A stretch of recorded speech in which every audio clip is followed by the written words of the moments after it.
So my inspiration overall, when I approach hair and makeup, I like to come at it from a place of emotion and color, and I get the color from the emotion.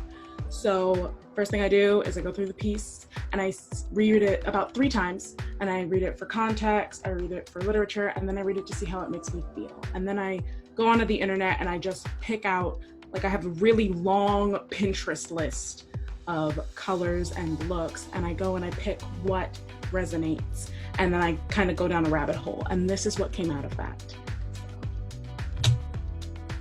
So I came up with 2 concepts for our dancers and our narrators, and then I didn't want to differentiate like that, so I decided to just keep the concept separate but mix them between dancers and narrators.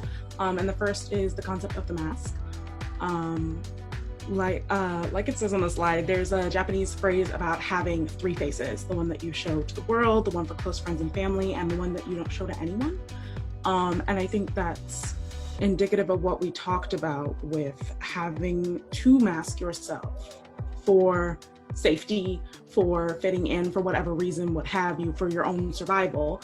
And I wanted to find a way to show that on the face without just painting a straight up mask on someone.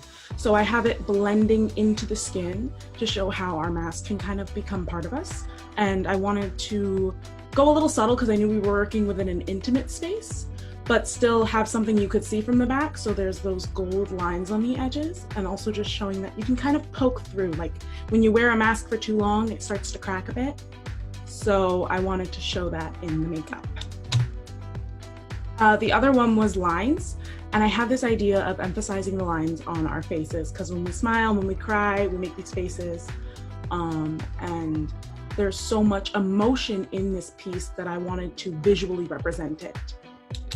The lines also were inspired by the Maasai tribes, or Maasai tribes. I'm not sure exactly on the pronunciation.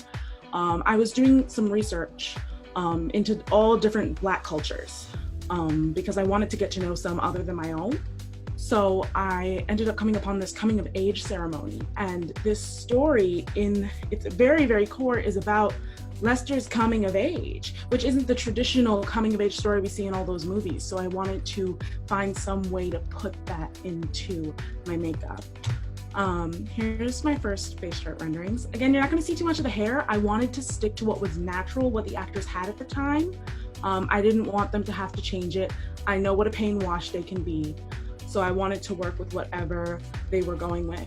So whether that was a twist out or a shaved head or a clean cut, whatever was most comfortable and worked at the time. And then here were my other 2 renders.